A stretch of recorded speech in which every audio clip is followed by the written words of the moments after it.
New Thought Media Network.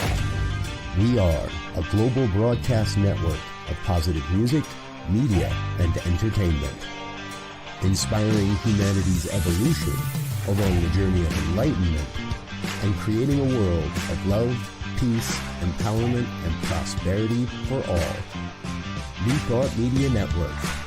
Positively inspiring.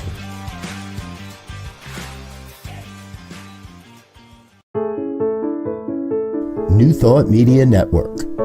We are a global broadcast network of positive music, media, and entertainment, inspiring humanity's evolution along the journey of enlightenment and creating a world of love, peace, empowerment, and prosperity for all. New Thought Media Network. Positively inspiring. New Thought Media Network is excited to present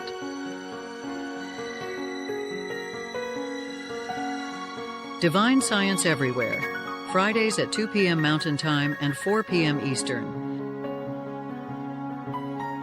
Come explore a modern experience of divine science with Reverend Joy Fletcher, Reverend Jeff Radcliffe, and Bishop Durrell Watkins. Join us as we open our eyes to divine science everywhere we look. Fridays on New Thought Media Network. Welcome to episode 15 on Divine Science Everywhere on New Thought Media Network. Divine Science Everywhere features divine science ministers as well as other New Thought guests as we discuss divine science principles. I'm Reverend Joy Fletcher, and I happen to be serving as the president of Divine Science Ministers Association, and also I am an end-of-life practitioner, and I provide grief support. And with me is my colleague, Reverend Jeff Radcliffe, and of Giatti Ministries, and Bishop Durrell Watkins, minister of Sunshine Cathedral, and the president of the Divine Science Federation International. Now, we like to begin our show with a centering moment, so let's begin. As early as 1887, Melinda Elliott Kramer, co-founder of Divine Science, was teaching the spiritual principles that would shape new thought for generations to come. According to researcher Ruth F. Townsend, compiled by Joan Klein McCleary in the Foreword to Divine Science and Healing, Mrs. Kramer taught one of her first classes in the home of her friend Mary Fisk in 1887. There are records of both primary and normal classes in Denver in February 1889, October 1890, and February 1891. And later in 1891, she made an extensive teaching tour of the eastern United States, including Kansas City, where she taught over 300 primary students and 24 theological students under the auspices of Charles and Myrtle Fillmore, who were Unity's co-founders. The relationship between divine science, unity, and other new thought movements is rooted in this shared spiritual soil.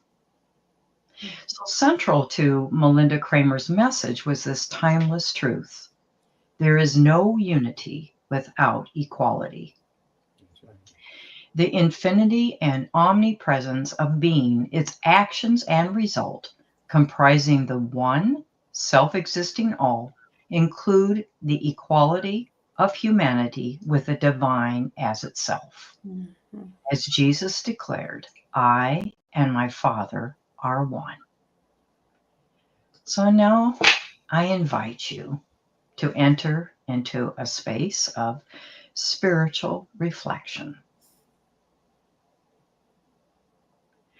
Allow your heart to settle in the timeless rhythm of being. Watching your breath flow gently in and gently out. Feeling yourself become fully present in this moment. With each breath you draw in the one life,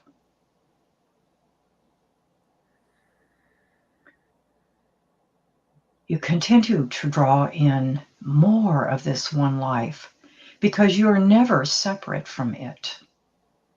You're never apart from it.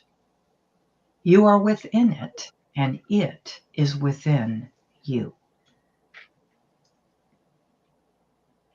There is no place where the sacred or the divine is not.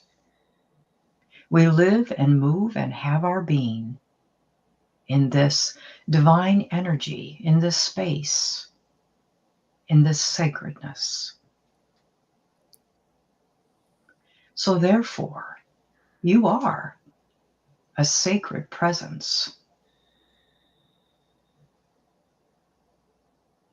Divine science teaches that the omnipresence of being means that all things are included. Nothing and no one is excluded. Again, as Melinda Kramer stated, there is no unity without equality.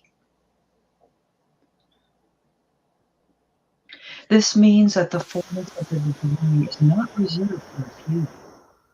It is expressed as each of us. Remember, as Jesus said, I and the Father are one. This is true for me, for you, for everyone. It's not merely a proclamation. It is the truth of our soul, the truth of our being, the truth of our existence.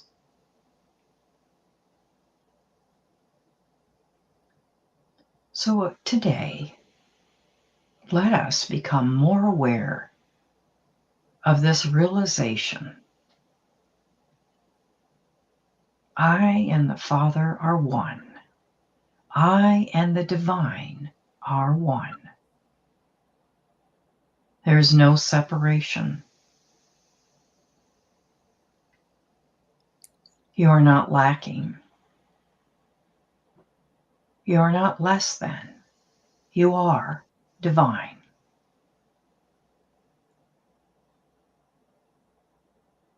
So imagine that divine identity rises from within like a soft light, illuminating every part of you. Let that light touch your mind, bringing clarity. Let it rest in your heart, awakening compassion. Let it settle in your body as peace, wholeness, strength.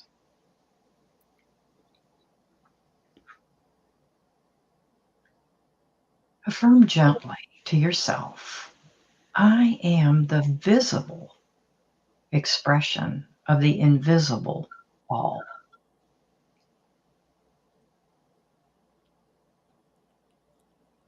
The invisible all expresses through me. The one life that lives through me, loves through me, leads through me.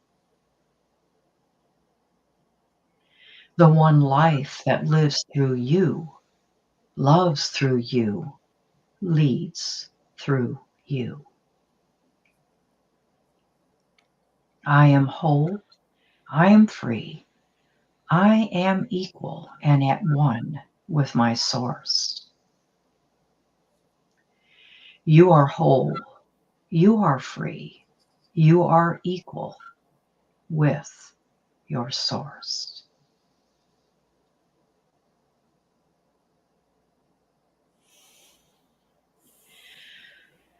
So, as we begin to return, let us consciously bring this light with us, remembering you are a radiant center in the infinite circle of life. Mhm.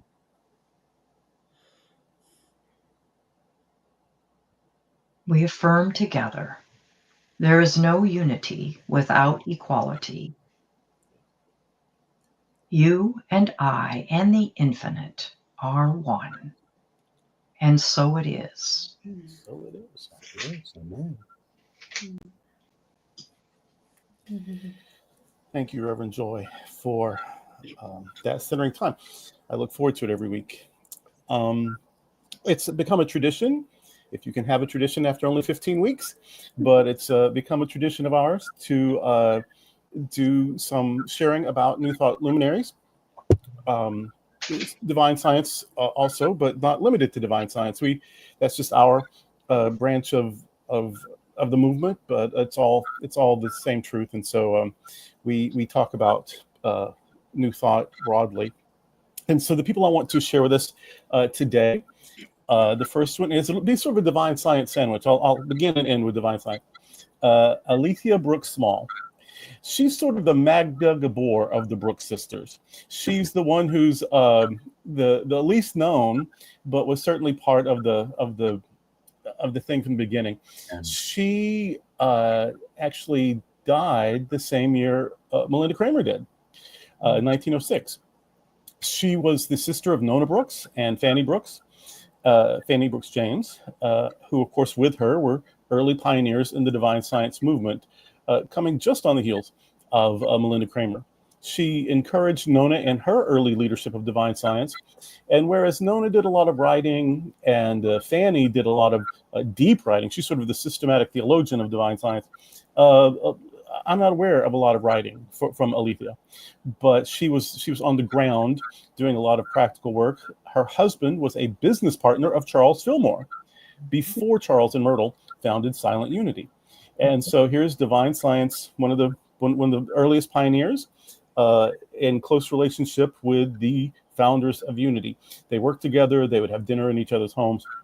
And so I think, let's see, Melinda had her experience in 86. She started teaching about it in 87 and then started her college of divine science in 88. And so we use 88 as the beginning of divine science, but she'd actually been doing it for a couple of years. And then I think Unity was the following year. They were all about the same time, except for Ernest. Ernest, came way later. But so yeah, we don't hear a lot about Alethea. She didn't leave a written legacy, but she was part of it from the very beginning, and not just of divine science, but also connections to Unity. The next person I want us to remember, not divine science. In fact, he had his own system of metaphysics, and that's Reverend Ike. Frederick Ikeren Cotter. I never have been able to say it properly. The second, somebody else had that same name. But Reverend Ike, he died in 2009. He got a lot of flack from people who just called him a prosperity preacher or whatever.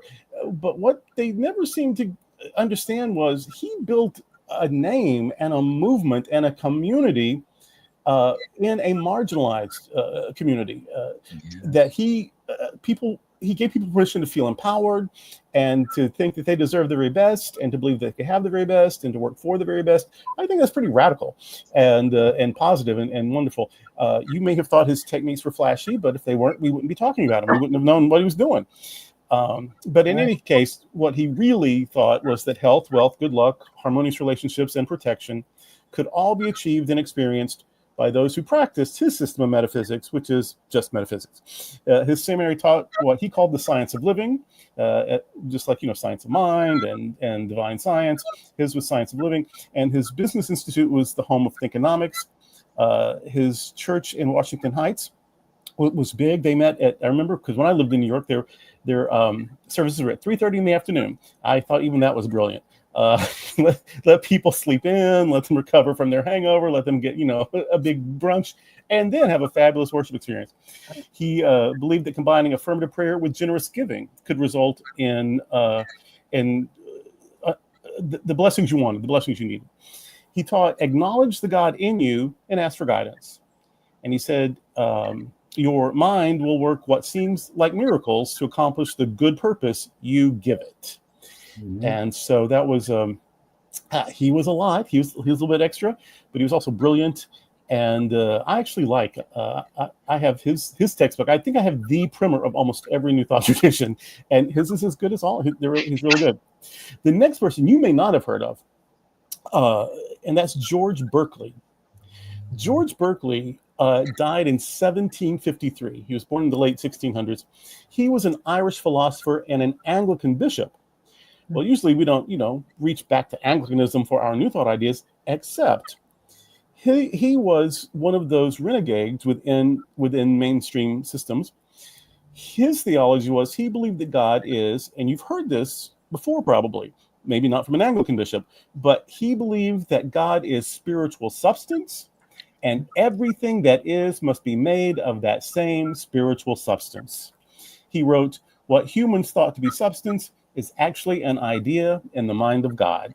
This is from an 18th century Anglican bishop. And then finally, back to divine science, the other piece of bread in our sandwich, Robert Winterhalter. He is one of the academics. You mentioned Ruth earlier. Robert Winterhalter was one of the academics of New Thought. And he died in 2010. So some of us actually knew him. And he was a divine science minister. He was the former president of the Divine Science School when it was in the Midwest before it moved to the East Coast. He was a published Bible scholar. In addition to New Thought training, he held degrees from Protestant seminaries, including, his master's degree was from Iliff, which is a Methodist seminary in Denver, a very famous seminary. And then his PhD was from actually an evangelical school, I believe in Kentucky. So, and yet he was a divine science minister. He authored 4 books that I know of, and that they are Jesus' Parables, Finding Our God Within, The Odes of Solomon, Original Christianity Revealed, The Healing Christ, and The Fifth Gospel, a verse-by-verse commentary on the Gospel of Thomas. Mm-hmm. So our tradition's pretty rich. We have all kinds of people, from the theatrical to the academic to the quiet behind-the-scenes people. And but we have a rich tradition, and I'm glad we get to share it a little bit on Fridays, because it's worth knowing about, I think. Yeah. If people want to chime in about that in a bit, when we're talking about everything else in the world, we're going to have a rowdy discussion with a superstar guest. But first, let's take a brief commercial break. We are Divine Science Everywhere here on the New Thought Media Network.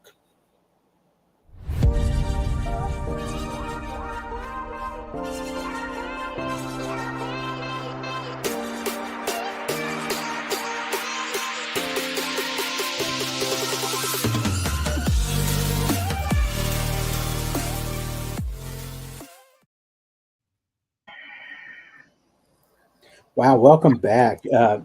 I have the supreme honor of introducing our guest. Now, last week I wasn't here, and I'm thinking that maybe this is what Bishop Durrell and Reverend Joy cooked up to make up for the fact that I couldn't participate fully last week. But thank you.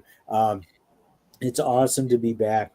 I have known our guest for years on Facebook. Her first book, How to Talk to God, which Bishop Durrell talked about earlier, is required reading for not only divine science practitioners, but for ministers. It should be ministers as well. I used to read it every year faithfully, at least once a year.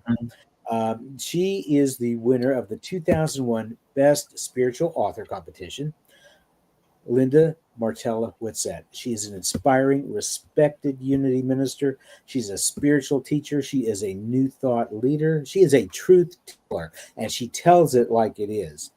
Her message about our divine identity inspires people across cultures and faith traditions to meet life circumstances with spiritual maturity. Reverend Linda has served as the leader of Unity's 24/7 Silent Unity Prayer Ministry. She is a senior minister, or was senior minister, for Unity of San Antonio, and she has served various roles in the Unity Church in Omaha. She's taught classes at Unity Village as well as other Unity churches, and has mentored trainees in the field licensing program. Her books are how to pray without talking to God, moment by moment, choice by choice. Her second book, This Life is Yours.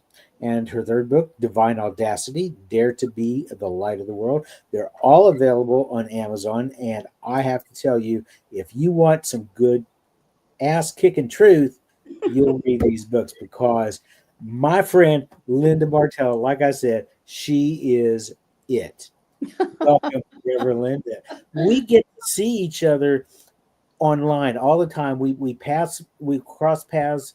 We attend Zoom meetings, and for different things. But we have yet to meet in person, and you have got the world's biggest hug coming your way when that finally happens. So welcome our home. I'm just delighted. I was so tickled to receive the invitation, and I'm so glad that I'm available and we can have a robust conversation. Yeah. Now, you kind of you kick against the goad, as Paul put it. You kind of sort of, you're rogue in a lot of ways. You challenge the generally accepted thinking of New Thought. And I will tell you, you put something in your last book that hammered it home for me like you wouldn't believe. We hear so many people say, well, God expresses through us. God in us, as us, is it, us. And that, there's truth in that. But God is not a personage. God's not we anthropomorphize God when we do that. It's us expressing that divinity. And it wasn't until I read Divine Audacity that hit me like a ton of bricks. How'd you come to that? Oh, you spoke of it. I don't know why, if this is a blessing or a curse to be a kind of person that questions everything. I mean, it was hard doing that in Catholic elementary school. I'll tell you that. It was very hard being a questioner. I was shut down and shut down and shut down. And, it wasn't until young adulthood that I stopped shutting up about it, right? That I started really like forging my inquisitiveness is boundless. And I had been raised in Roman Catholicism as the one and only church. And so to discover other paths, to discover there's more to learn, it just made me hungry. And so I question every unityism, right? I question every New Thought refrain that I've heard and internalized over and over and over again. And I keep asking myself, is that true? Is there a way to say that I can really say that means something to me? Because otherwise it's just a lot of words and it's conceptual. But does this really impact me? Does this change the way I understand my life and my purpose and my belief? And if not, then maybe there's more to chew on about that. So yes, I'll have to tell you, my first book, How to Pray Without Talking to God. There you go. I'll tell you what, I've had so much fun with this book because this was 12, 13 years ago. This was published. And back in that day, man, it was against the grain. You said something like that. It rubbed up against people's known theology, against their embedded theologies, right? And I heard one minister say, I gave this to all my prayer team, my prayer chaplains, and one of them took it home, read the first chapter, threw it in the trash can. I said, well, she could have at least given it back to you. You could have given it to someone else. But I've had wild chasms of response, you could say. And it's really exciting today at this point, many, many years into this work that I've done, I'm not getting that kind of pushback any longer. I mean, I think I feel like, and I'm not honking my own horn here as much as saying, I think my consciousness, what's been growing in my consciousness is what's growing, right? It's not just me. Right. I'm able to be like, I guess you could say, a speaker of that word, right? A way of explaining it for people who are right there on the edge of a breakthrough understanding. So, I mean, it's really very interesting. But yes, I am question everything. I want to expand on that for just a minute, if you don't mind, because I was thinking about this. I think about it off and on, and I was thinking about it a lot just a few days ago. A lot of ministers will get out there in their pulpit or whatever platform that they have, and they say, well, especially when it comes to Bible interpretation or whatever, but metaphysics in general, we're looking at the truth behind the obvious. But it occurred to me that maybe the truth that I'm seeing behind the obvious is not exactly the same truth that somebody else is seeing. So I can't say with any real authority, this is what this means, and this is what that means. I mean, and I will draw on religious science minister Hayhouse. Louise Hay. Thank you, Louise Hay. Drew a blank. Everybody goes to her book about healing your body. These are what your symptoms mean. Well, I'm sorry, not all of it adds up for me because of my consciousness and my experiences and things of that nature. Sometimes this does not equal this, but everybody goes to her as the truth of it. And she got it from Emma, who was writing in a whole different time. So right. So how do you because you're looking at things and seeing beyond what everybody else is seeing to come up with such wonderful gems. So I don't know if there's anything that you can add to that. Well, I have great respect for those who've come before me and who I've studied their work and I've read, but every single one of them, as far as I remember, every single one of them points to finding the truth within ourselves. Every one of them says, don't just believe me. I feel the same way. Don't just believe me. I mean, the first time I entered a yoga class, that's what they said. This is a sgoing you check it out for yourself. You see what's useful about this for you. You take what works and you're going to make this your own. And that's just how I do it. And I believe, I trust that in everyone else. I mean, we're all in different places. It's kind of difficult because people often see me as the prayer police. That's their mention. And I have to say many times, I am not a prayer police. Any way you want to pray, as long as it's authentic and as long as it's meaningful to you and doing something for you, why would I have a problem with that? What I'm teaching is very specific because I have found its effectiveness. I have found how useful it is and how different it is from anything else I've ever done that has transformed my own understanding and my own sense of what I am and what's possible for me. And so that's why I teach this, just check it out. That's the best I can say. And we are so grateful to have you here with us. It's we're down at the bottom of the hour. We need to take a break. We can keep going. I expected this to be a lot going on, and so we're not scheduled for a break until about 10 off. So we could interrupt, but I just figured we didn't probably want to this time. So let's not interrupt them because this is good stuff. What do you got? Bring that questions. I'm like, wait, if we take a break, that might remove one of my questions. Well, okay, so ask a question because I am fascinated to know what you want to know that Reverend Linda is going to give us. Well, there's two things. First of all, just we sort of attract our people. The people who belong together, come together, stay together for the glory of truth or whatever. And so I seem to attract a lot of people who have moved beyond theism. Right. They don't, and we don't often say this, but New Thought is not theistic. It's just not. We don't have a God out there somewhere. We have the presence, we have the power. It's in us. We're part of it. Whatever, but we don't have a God out yonder somewhere that we're trying to get to, and so we are. And so this appeals once you can speak it in not sort of fancy, woogie 19th century super spiritual language.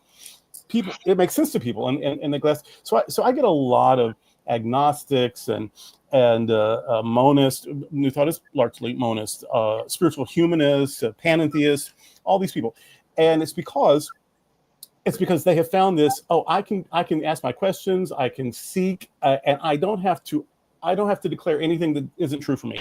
I don't have to recite a creed. I don't have to accept a savior. I don't have to believe anything about any particular ritual. I can figure it out. And so that's very appealing to non-theists because, but you sort of model, tell your truth. And my truth is, we're really not theists. You can be, come and you can be an atheist, you can be a theist, you can be whatever. We don't care. If you like us, we like you. But what you're hearing is not going to be what you would hear in a Methodist church. It's just not. So that's the first thing. But the second thing I want to ask you, and this is not like to compare, like someone's better or someone's smarter or whatever. It's just, how is it different? Because before you, Hypatia Housebrook was my go-to, and I just want to know how now. And I keep her on the list. You can read if you want to, but you surpassed her in what I recommend. But how do you think your method, your technique, your explanation is different from hers? Assuming that they're both perfect in their way and they both feed people, but how is yours different? Well, for one, her language is very dated, right? It's a long time ago. And this is what I faced against when I was grappling with prayer. And that's why How to Pray Without Talking to God got written. I was struggling, right? Here I am, a Unity minister in front of my congregation, and I'm hearing coming out of my mouth, "Dear Mother, Father God, oh precious Spirit," and all this. And I'm doing what I had learned, what was patterned in me in Unity ministry. And I mean, I almost choked on the words that one day. It just gripped me like, what are you talking about? I mean, this message has gotten in me, the message of oneness, the message of I am that. And I'm like, this is totally not it. This is totally not authentic prayer. But then I'm like, but how do I pray? Because there was no modeling for that, right? I mean, you go to Hypatia, it's all over the place. It goes from, there's definitely oneness. You can find it in there, but there's lots of, God out there. There's lots of mixed messages. And that was true with all those early writers, and then it occurred to me, my goodness, in a movement, a new thought movement, and a unity, especially where the pronouncement is prayer is the center of everything we do. There's not one textbook on how to do it. There's like no textbook on how to pray. I mean, so I was reading Hypatia, I was reading the Fillmores, I was reading Butterworth, I was reading, all the old texts, and they all had beautiful gems. They all had things that I was coming to see were I call the prime principle, oneness, the prime principle. And but they also had all kinds of other stuff, that harken back to Christianity, to religion of the past kind of thing. And so I studied and I picked and I questioned and I led a whole study in my community. I did everything I could to try to bring to the present. What is this? And I lost my God. I mean, I disconnected from an anthropomorphic figure entirely. I disconnected from even power that gives me power, right? Something outside of me, or as I like to call it in my evolutionary account in this book, I got to a place where, from my unity background, where the message was the guru is within, I had that image of the God is within, but it was like the incredible shrinking God, right? It was a separate God, but it was in there and it was talking to me, but that's not me then. If it's talking to me, it's not me. You see what I'm saying? And it was like all that confusion just sort of bubbled in me. And I just worked and worked and worked with it and started to reach new conclusions. And I'll have to say, the first book is not the end of that inquiry, because the latest book, Discover Your Divinity, co-authored with my colleague, Reverend Deanne Morency, this is the textbook that had not been written that instructs on prayer, the affirmative prayer process as a flow in consciousness, as an expansion of consciousness, thus the spirals, right? Thus the unfolding of truth and awareness, an expansion of awareness where I end up forever newly understanding something that's important for me to move forward with. And so to me, I don't know what's different about that from Hypatia, but it's really based on Unity's teachings of the creative process. I think it's a universal new thought process, right? The creative process, divine mind, divine idea, divine expression, right? That's what the prayer flow is based on. It's not something we created. I didn't make this up. I just kind of pulled it together from the body of studies I had done and from the knowledges and my own direct experience over time. And tried my best to be able to describe it in a way that it could be useful. I love that you say you lost your God. I lost that God. That right? God, the God of that before. And there was a rabbinical tradition that says the spiritual life is just about destroying one idol after another. You destroy an idol and you find a bigger idol. You think it's God, but it's just a bigger, better idol. And then you destroy that one. And it's like, so every time you think you found it, as long as there's an it, it's not it. Right. But that's the tradition. It's like destroying these gods that are no longer big enough because you can define them. So they're not good enough. Yeah. And I will say to you too, that I have written very directly in the preface of a couple of these books, I am a non-religious minister. Yes. I am a non-theist. I couldn't be more clear about that because I'm really not. I'm not confined to unity. I'm not confined to any tradition. I'm a graduate of Catholicism and I am a graduate of most other disciplines. Not that I feel like I'm an expert on any of those things, but that I personally do not need the riverbanks of the tenets of those disciplines in order for me to know me and to know what I am and what my life is about. So, yeah, a little across the grain that way. Well, that's great. I wanted to go back to the idea that if we're experiencing discomfort in our body, disease or whatever, and then for some people, the need to know what is the cause. And then not only maybe you're judging yourself, but others are judging you.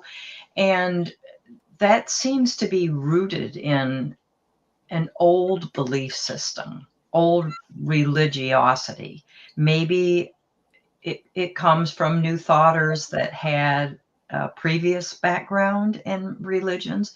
And I notice that it's so embedded in society, this, finger pointing and things and forgetting the compassion. And I'd like you to speak to that about how an experience such as maybe physical disease or discomfort or a challenge can lead to spiritual growth. Oh, yes. Oh, I have lots of stories. And I'll tell you that the third book I wrote with my daughter during the pandemic, This Life is Yours. This is a book that says, it might feel like something is missing, wrong, or broken about you or about your life, but that can never be the truth if you know this prime principle, oneness, if you subscribe to that.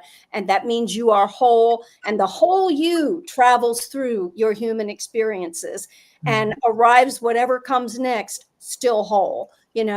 Hard to know that when you're in the middle of some symptoms or other upsets, right?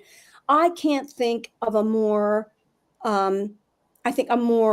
life-changing for me circumstance in my human experience. I've written about it in a couple of my books, but this is an example. How many people come up to me after I've spoken at their church about something like this and say, I have a fracture in my family, our relationships are broken, I haven't seen my daughter in 4 years and I just want her back in my life. Those things. Well, when I married my husband, Giles, who is of African descent, my dad disowned me. This was in 1979, right? Long time ago. We've been married 46 years now. And, he literally just cut me off. I was kicked out of the family. I had no contact with him for 9 years, during which time both of our children were born. He had never met Giles, never met the children. It was a real you can imagine the heart-wrenching experience for me. And yet I was steeped in a yoga practice and a budding unity practice that had me commit to the most deep spiritual practices of my life because I needed them, right? And my discipline became, in addition to like writing, because I was always a writer, and I would write in some nasty letters and never mail them. Of course, they stayed in my journal, but I would also write him letters telling him about my life and pleading and all that. And I did mail those. Never heard back from him. When my maternal grandmother died, I flew back to Philadelphia for the funeral. I walk in the funeral home. My dad walked out the other door. That's how it was, right? If I would call from Honolulu and they were in Philadelphia, if he picked up the phone, he would put the phone down on the table, and my mother would just kind of walk around. And if she saw that the phone was off the hook, she'd pick it up and talk to me. Otherwise, if she wasn't there, he'd hang up. This is just to give you an idea of this is what I had. This is the circumstance. But so my work spiritually, I knew, was that divine love was the binding power. It's the unifying power. It's the power of oneness. And I clung to that, and I practiced it with discipline in my daily meditation. And I developed a habit of bringing my Father's presence into my imagination and had him sit across from me. And many times nothing was going on with that. I just wanted to establish that I am present. He is present. We are one. And 9 years of practice. And the day did come when I remember feeling like all the things I knew about him just started peeling away in my imagination. The harsh disciplinarian that he was, the Italian papa, the misogynist, the racist, all the things I had accounted to him, all peeled away. And what was left in front of me was a frightened little boy longing for love. And in that instant, I recognized myself. I and he, we are one. No different. And I remember coming from that amazing discovery to saying to him, with all my heart, I don't need anything from you. I am whole. I am whole. And I wish you to be well. I want only what is good for you. You don't need to change. You don't need to do another thing. I'm okay. And in that, I healed. I healed myself. So it might not be a surprise that just months later, I'm talking just months later, my mother called and said, I know there was a healing for our family. And the next thing I know, my father was on the phone with me when I called on Thanksgiving morning and begged my forgiveness, sent plane tickets for me and my husband and the kids to go back to Philadelphia for Christmas, first time in years and years. And I knew in that instant, it was divine love. It was my practice of love. You say love cuts through it all. Love does it. But it's my practice of that love, my embodiment of love. It's not magic. It's not magic. It's intention and it's practice and it's insistence on the highest truth. And when I write pretty boldly, as Jeff will attest to, when I do that, it's come because I've been that tough on myself. I insist on cleaning up my consciousness when I have an issue. And that's, if it's a physical condition, I want to talk to this too, because this is so important. Those messages from the past, they come from embedded theology. Absolutely they do. And the crossover from, traditional Christianity for those early metaphysicians into metaphysics, they translated it. And it's the same damn injustice. It's the same malpractice to say, instead of God punishing you, you're punishing yourself. You did it to yourself. It's just bull. It's crap. And it is, to me, intolerable that we could still hear that today. So I'm really glad to be a part of the movement forward that says, I am 100% human and I am 100% divine. And the total of that is 100%. That's 100%. That's wholeness. And I am not going to kick my humanity out of that kingdom. I'm just not.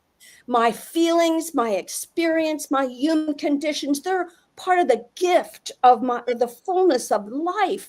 And they inform my spirituality, and my spirituality informs my humanity. It's an unbroken figure eight. It's an unbroken. Sometimes I'm behaving as a human, and I darn well better be when I'm behind the wheel of my car, right? I remember once playing meditation music driving, and I spun out on the road because I went out somewhere, right? I got to be human. I got to be walking around as a human when I'm doing things in three-dimensional experience. And I trip out into my spirituality when I want to figure out how to inform my human of what to do next, of how to think about things, about, right? How to respond to my life. So to me, the kindness of accepting all of what I am is so important that I cannot be whole spiritually without my humanity. And this is something that, for one, I noticed right away when I entered Unity, that because I'd come from yoga, which is a very physical practice, right? A very embodied practice. And I'm like, nobody's talking about the body. And as I read Fillmore, I saw why, because Fillmore was going back to the Vedas, right? To the ancient scriptures that gave the impression the body is just the body's just an effect. It's not real. It's not real. It's like lower class. The body's lower class. And so don't deal with your body, deal with your spirit, right? The total separation that causes in a movement called Unity or New Thought just blows my mind. This blows my mind. And if spirit is all there is, your body, I mean, how is there a difference? Yeah. And I think, our this human field is such a playground. It's such a field. But, the Hindus always said it's Maya, it's illusion, it's not real. But it's real when your feet are burning on hot asphalt. You better believe it's real. It's a real experience, right? So anyway, that's my latest sort of tirade, right? And one more just like it. You sort of spoke to it earlier. We are human. We are spiritual beings having a human experience. I disagree. Yes. I disagree. Because if I'm a spiritual experience, I don't have that human experience. I am human. I am human, and I am spiritual. I mean, again, any way to discount or diminish our physicality and the importance of our physicality is, to me, a grievous error. But we stole that. Though, didn't we, from traditional Christianity? Oh, it was Chardin who said that, a Roman Catholic who said it, and then we act like it's a New Thought thing. No, that wasn't whatever. And again, it's sort of such a passive way. It's a passive way of saying God is acting through me, like I'm the hollow vessel. No. I'm so glad that you brought that up, because that's why I am very grateful for Emma Curtis Hopkins, who came out of Christian Science, and here's Mary Baker Eddy saying, you know what, this physical stuff, it's not real. And people couldn't get that. And and that's what Nona had said originally in some of her early writings, that we could not understand how you could say that is not a table when we're looking at it and we're seeing it and we're feeling it, we're touching it. It's a table. How can there not be the physical? That, I think, is the mystery of New Thought, that we can be both at the same time. We And are you that. bring We that, are that. bring Yeah. that, We've bring had that that out so doctrine well. forever in Christianity, but we just limited it to one person. Yeah. Well, he wasn't supposed to be this super, like he was. That's the The only one. demonstration that's who we Yeah. are. That's what we all are. Yeah. All God, all Yeah. human, all the time. And really, and you spoke about this earlier, Jeff, that really God is not an actor. If we really understand it, God is power itself. It's infinite love, life, all the aspects that you could speak about of that. That's Yeah. what God is. There's no human, there's no personality, there's no capricious being, there's none of that inherent. And so why is that important? Because I can actually relate to that. I can actually see that in myself. Whereas I can't see some external deity in myself. And this is why we've all been confused for generations over this. Okay. And you said something earlier that struck me, because it's been years of my overcoming this idea that I can't be who I am because that's not spiritual. But there's no such thing as is not spiritual, because it's all spiritual, because it's all spirit. So I don't have to worry about dropping an F-bomb once in a while. I know that it freaks out some people. We just need to get over it. It's just Reverend Jeff expressing Reverend Jeffness. Yeah. And I love that. And you helped me so much to get past that. Thank you. Well, I consider myself an irreverent. Nice. Right? Y'all, we are now for real bumping up against the time situation. Oh, yeah. That human construct we call time. It's at New Thought Media Network. It's real enough, though. We're approaching the top of the hour. But I do, before we take our commercial break, I want to give you a chance to do one. Would you tell us again your newest book? Oh, sure. The latest book is Discover Your Divinity. The subtitle is A Modern Guide to Affirmative Prayer. So this is a guide for how to build your own prayer practice, right? And how to understand like what's happening in prayer if you really practice it. And then it also has a whole section on how to pray with others, which has been so much needed throughout the movement. So a lot of the prayer teams that pray with others in their communities also study this. And if you're going to study this, I'm going to say the companion book that's a must is Divine Audacity. Because Divine Audacity gives explanations of at least a lot of our spiritual capacities that we can see and realize are the truth, are the source, right? The infinity that we call God, but they can be embodied. We can practice them and embody them. Now, you've just spent an hour. I don't know if you've been doing practitioner work or spiritual counseling or teaching or coaching, what you've been doing. But what if someone wants more of it? How can they reach out to you to get more one-on-one, whatever this is, more of it? Well, my website is so this is the letter U, R-divine.com. You are divine. Very simple. UR-divine.com, or just Google my name and my website will come up. I speak around the spiritual movement, either in person and online, depending upon the invitation. I teach online as well as in person. I love to teach prayer teams, prayer chaplains, this methodology and help them to really grow in their capacity and consciousness development.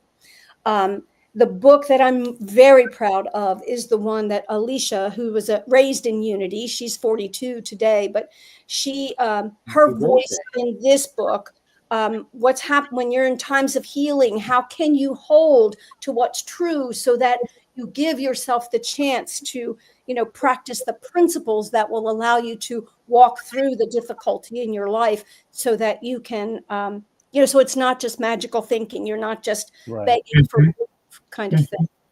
Well, I'm going to put you on the spot real quick, and I'm sorry, real quick, just to put you on the spot. You've written 4 books. Yes. If you were to, if somebody were to come up and say, "How should I read these? What order should I read them in?" What order would you put them in Well, tell the first one is for anybody who's just traveling over that bridge from more tradition to more new thought. This is a good book for evolution of that, right? And then I would say Divine Audacity, because this wakes people up to like, what's inside of me? What can I do in practice, right? And if they're going through healing, I would start with This Life Is Yours, obviously, right? So that's kind of how I would lay it out. And I'll tell you, I also do spiritual coaching. I know, Joy, you had asked me about that earlier. And that comes usually from people who've read one or more of my books and they want to work deeper with something going on. So it's definitely spiritually focused. It's focused on the messages, as I've come to what I know, right? What I have expertise in, because it's what I know and practice. Okay, please don't go away. We're going to be right back, and we'll say goodbye to our guests and to each other. And as again, the hour has just flown by. This is Divine Science Everywhere on New Thought Media Network.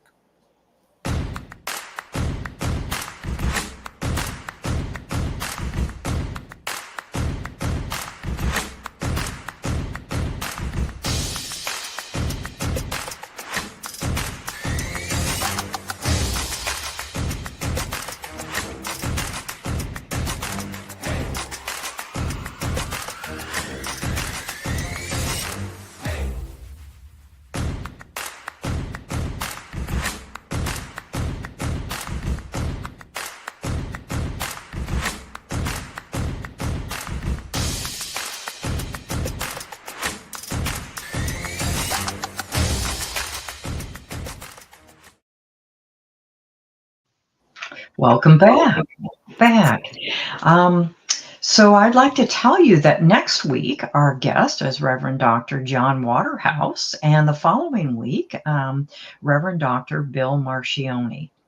So we're really looking forward to that, and I want to thank you personally, Reverend Linda, for being with us today and sharing this space. We're very, very grateful. And thank you to my co-host and Bishop Robert that's helping us with production. And thank you, every one of you, for joining us on this broadcast.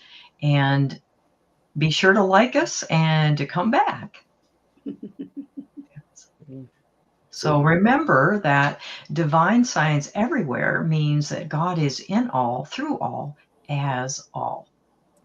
So until next time, we are Divine Science Everywhere on New Thought Media Network. Bye. Goodbye.